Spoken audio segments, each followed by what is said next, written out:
Okay, we're going to go to Omni Television next.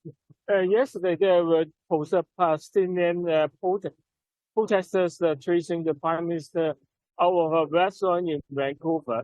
And the fact that 100 police officers had to respond with 2 protesters being arrested, one for assaulting and the other for obstruction.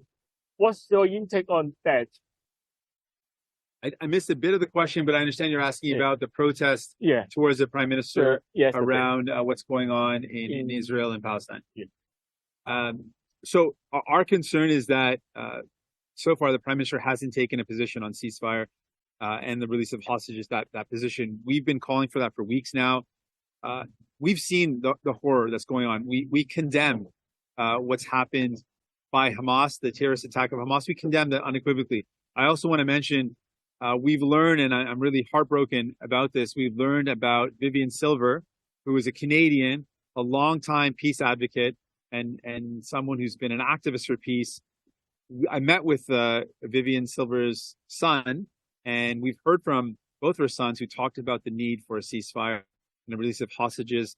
They believed that their mom would be so sad to see the violence that's going on because she was such a peace activist. But we've learned that Vivian Silver is now confirmed that she was dead. She was killed on October 7th in the first Hamas attack, the atrocities committed. She was killed. My heart breaks. I met with the sons, one of the sons, and I just my heart goes out to the family and to all Canadians and to, frankly, all people. She was a voice for peace. She did so much work towards bringing people together. She would bring people that were sick in Gaza across the border to get help in Israel. She was an incredible person, and my heart is broken. And she is another reason why we need to stop the violence and why Canada has to take a position of a ceasefire and releasing all hostages. So far, the Prime Minister hasn't taken that position. Canada has abstained on important votes on a ceasefire at the United Nations. I believe Canada should take that strong position that we believe in peace, we believe in a ceasefire and a release of hostages, and we need to do that and take that voice and make that stand as clear as possible, as soon as possible. Go for a follow-up? Yeah. So what should we respond to? They sent 100 police officers to deal with 2 protesters. For 2 protesters? They sent hundreds police officers to deal with them. I don't know the details of that, but if it was only a couple of protesters and hundreds of police, that seems to be a heavy-handed response to that. But I want to be clear, people are frustrated because Canada has not taken that position. Justin Trudeau has not taken that position of a ceasefire and a release of hostages. I believe Canada should be taking that position. I don't know how you can see what's going on, the horror, the pain, the loss of life, and not be a voice for a ceasefire. We, of course, condemn Hamas unequivocally. And we also say at this point, we need a ceasefire. Okay, we're going to go to the Zoom line for some more questions. Okay, and a follow-up question, which is yesterday the Prime Minister kind of changed his language towards Israel, saying that he wanted to see maximum restraint. This must stop, words that he used. He has since been roundly criticized by many voices in the Israeli and Jewish community, as well as being shouted down in a restaurant by pro-Palestinian protesters yesterday. What do you make of this new tone in his comments about maximum restraint? Well, what we're seeing in Gaza is heartbreaking. I think that anyone who's seen any of the images, a hospital being targeted, and the violence around the fact that hospitals are targeted in the sense that they don't have access to the resources they need to run.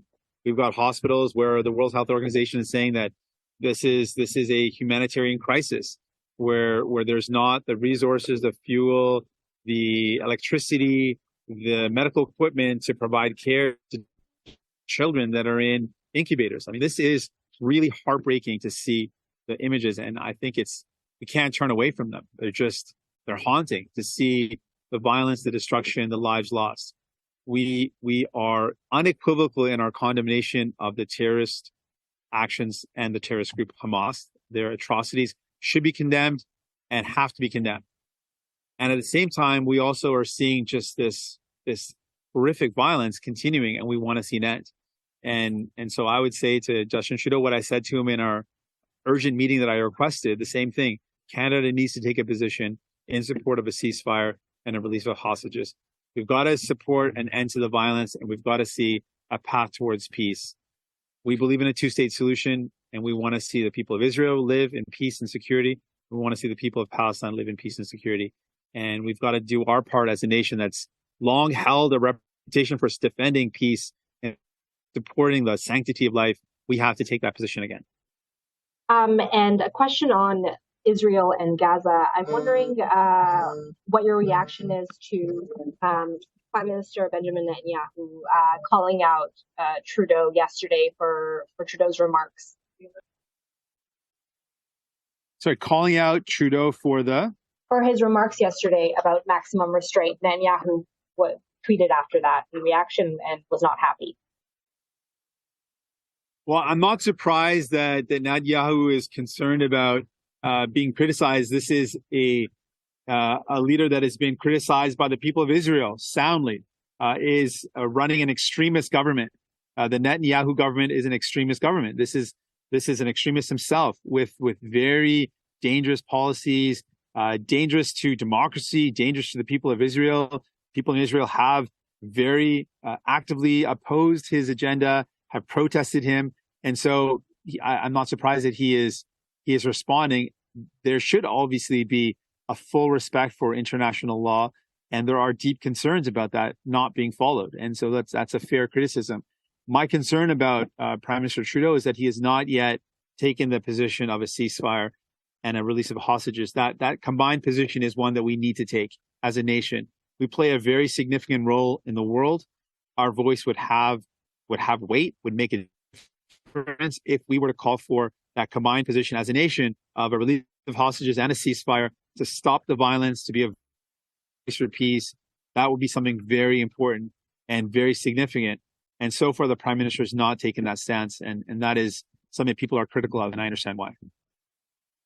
Nous allons maintenant à Mélanie Marquis avec la presse. C'est à vous. Merci. Bonjour, Monsieur Singh. J'espère Thank que you vous very m'entendez much. bien. Can you hear me? Yes, I can. Je veux revenir sur le tweet de I'd like Monsieur to pick Netanyahu. up on Mr. Netanyahu's tweet. Now, he criticized Mr. Trudeau. What do you think he's trying to do?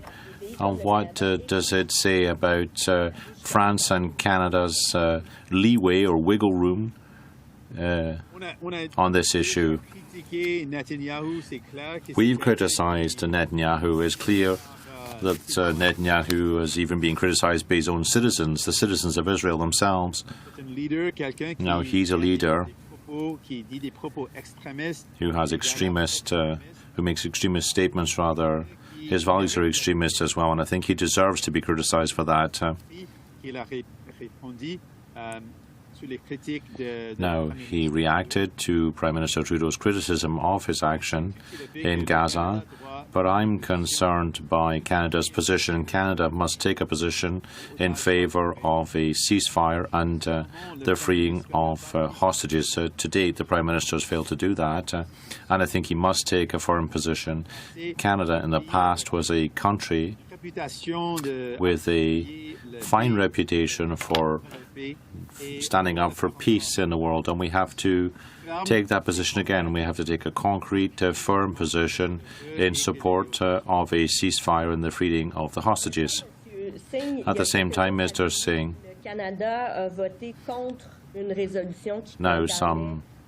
now just recently, Canada voted against a UN resolution condemning the settlers in Israel, in Israel's occupied territories, rather.